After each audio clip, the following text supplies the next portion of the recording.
Hello everyone, Competitive GK চেনেলটোলৈ আকৌ এবাৰ সকলোকে স্বাগতম জনাইছোঁ। আজি এই ভিডিঅ'টোত মই 2024ত হ'ব লগা আসাম টেট কাম ৰিকুৱাৰমেণ্ট এক্সামৰ বাবে মডাৰ্ণ হিষ্টৰী অৰ্থাৎ আধুনিক ইতিহাসৰ টপ 20 কোৱেশ্চন ইয়াতে মই আলোচনা কৰিম। আশা কৰোঁ ভিডিঅ'টো তোমালোকক সকলোকে উপকৃত কৰিব। প্ৰথম কোৱেশ্চনটো হ'ল আমাৰ the treaty of Yandabo was signed in ডেছ তাৰিখে ইয়াণ্ডাবুৰ সন্ধি স্বাক্ষৰিত হৈছিল। ইয়াণ্ডাবুৰ সন্ধি 1826 চনৰ 24 ফেব্ৰুৱাৰী তাৰিখে স্বাক্ষৰিত হৈছিল। দ্বিতীয় কোৱেশ্চনটো হ'ল আমাৰ the last ruler of Ahom kingdom was Ahom সাম্ৰাজ্যৰ শেষৰজন শাসক কোন আছিল? তো আহোম সাম্ৰাজ্যৰ শেষৰজন শাসকৰ নাম আছিল আমাৰ কি পুৰন্দৰ সিংহ। মনত ৰাখিবা তোমালোকে কোন পুৰন্দৰ সিংহ। তৃতীয় কোৱেশ্চনটো হ'ল আমাৰ father of prose literature in India was ভাৰতত গদ্য সাহিত্যৰ পিতৃ কোন? অপশ্যন দিয়া আছে আমাক ভট্টদেৱ, শংকৰদেৱ, অনন্ত কণ্ডলী আৰু হেম সৰস্বতী। তো এইটো এনচাৰ হ'ব আমাৰ কি ভট্টদেৱ। ঠিক আছে, যে ভাৰতত গদ্য সাহিত্যৰ পিতৃ কোন? ভট্টদেৱ।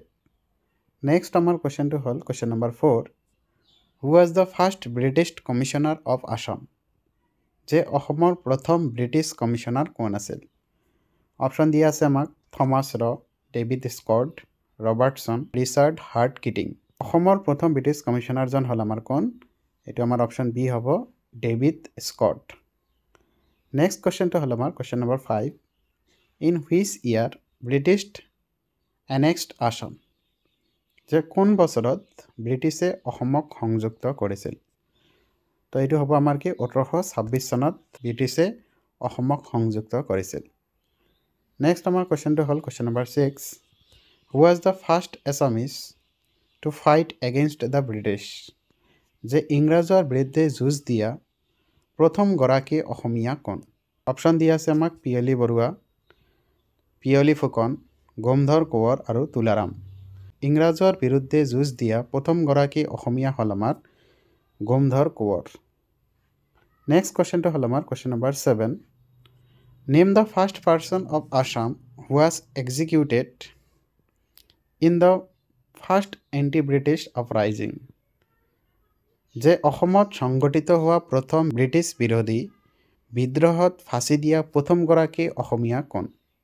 অপশ্যন দিয়া আছে আমাক পিয়লি বৰফুকন, পিয়লি বৰুৱা, তাৰপিছত অপশ্যন দিয়া আছে লীলাধৰ দাস আৰু গোমধৰ কোঁৱৰ। তো এইটো এনচাৰ হ'ব আমাৰ কি পিয়লি বৰফুকন।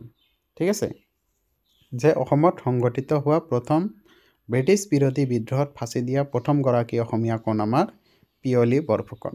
নেক্সট আমাৰ কুৱেশ্যন হ'ল question number 8 who was the leader of the 1857 revolt in Assam যে 1857 চনত অসমত হোৱা ব্ৰিটিছ বিৰোধী আন্দোলনৰ নেতা কোন আছিল?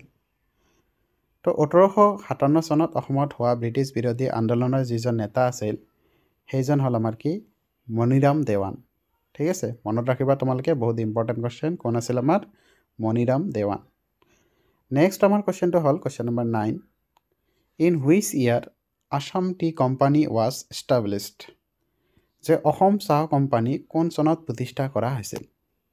তো এইটো আমাৰ প্ৰতিষ্ঠা কৰা হৈছিল 1839 চনত। ঠিক আছে, যে 1839 চনত অসম চাহ কোম্পানী প্ৰতিষ্ঠা কৰা হৈছিল। নেক্সট আমাৰ কুৱেশ্যনটো হ'ল when was Maniram Dewan publicly hanged কোন চনত মণিৰাম দেৱানক ৰাজহুৱাভাৱে ফাঁচি দিয়া হৈছিল? তো 1858 চনত মণিৰাম দেৱানক ৰাজহুৱাভাৱে ফাঁচি দিয়া হৈছিল। নেক্সট আমাৰ কুৱেশ্যনটো হ'ল question number 11 Phulaguri uprising took place in which year যে ফুলগুৰি বিদ্ৰোহ কোন বছৰত সংঘটিত হৈছিল? ফুলগুৰি বিদ্ৰোহ 1861 চনত সংঘটিত হৈছিল। নেক্সট আমাৰ কুৱেশ্যনটো হ'ল question number 12 who was the first chief minister of Assam যে অসমৰ প্ৰথম মুখ্যমন্ত্ৰী কোন আছিল? অপশ্যন দিয়া আছে আমাক বিষ্ণুৰাম মেধি, গোপীনাথ বৰদলৈ, তৰুণৰাম ফুকন আৰু মহেন্দ্ৰ মোহন চৌধুৰী। তো অসমৰ প্ৰথম মুখ্যমন্ত্ৰী কোন আছিল? এইটো আমাৰ এনচাৰ হ'ব বি, যে গোপীনাথ বৰদলৈ অসমৰ প্ৰথম মুখ্যমন্ত্ৰী।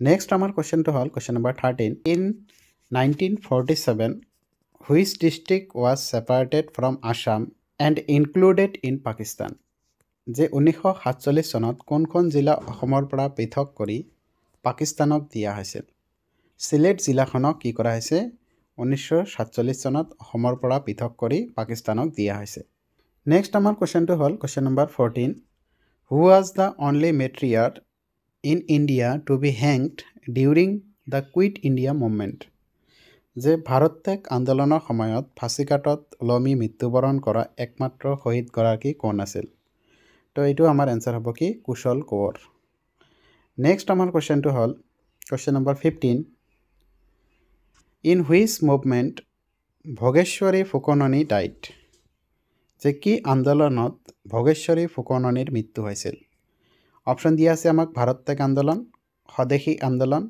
অসহযোগ আন্দোলন আৰু দিয়া আছে আমাক আইন অমান্য আন্দোলন তো ভোগেশ্বৰী ফুকনীৰ যেতিয়া মৃত্যু হৈছিল সেই মৃত্যুটোৰ মেইন কাৰণ আছিল আমাৰ কি ভাৰত ত্যাগ আন্দোলন কুইট ইণ্ডিয়া মুভমেণ্ট নেক্সট আমাৰ কোৱেশ্চনটো হ'ল হু অৰ্গেনাইজড মৃত্যু বাহিনী ইন আসাম যে অসমত মৃত্যু বাহিনীৰ গুৰিধৰোতা কোন আছিল তো অসমত মৃত্যু বাহিনীৰ গুৰিধৰোতা আছিল আমাৰ কি পুষ্পলতা দাস নেক্সট কোৱেশ্চনটো হ'ল আমাৰ question number 17 who is known as Sarojini of Assam যে অসমৰ সৰোজিনী বুলি কাক জনা যায় অপশ্যন দিয়া আছে আমাক পুষ্পলতা দাস চন্দ্ৰপ্ৰভা শইকীয়ানী ভানুমতী তালুকদাৰ আৰু কনকলতা বৰুৱা তো অসমৰ সৰোজিনী বুলি ক'লে আমি কাক বুজো ভানুমতী তালুকদাৰক বুজো নেক্সট আমাৰ কোৱেশ্চনটো হ'ল question number 18 who was the president of Swaraj party in Assam যে অসমত স্বৰাজ দলৰ সভাপতি কোন আছিল অপশ্যন দিছে আমাক বিষ্ণুৰাম মেধি গোপীনাথ বৰদলৈ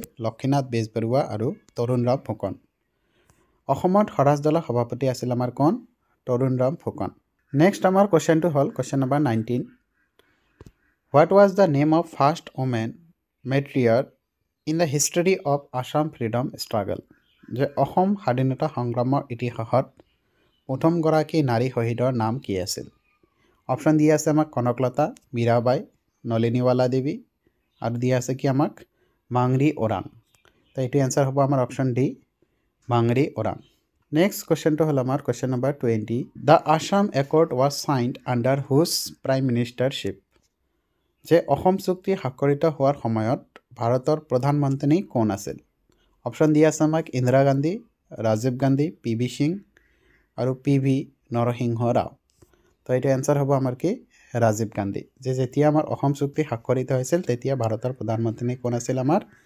ৰাজীৱ গান্ধী আছিল আশা কৰোঁ ভিডিঅ'টো তোমালোকক ভাল লাগিব যদি ভিডিঅ'টো তোমালোকক ভাল লাগে তেন্তে চেনেলটো নিশ্চয় ছাবস্ক্ৰাইব কৰিবা আৰু ভিডিঅ'টো তোমাৰ লগৰক শ্বেয়াৰ কৰিবা থেংক ইউ সকলোকে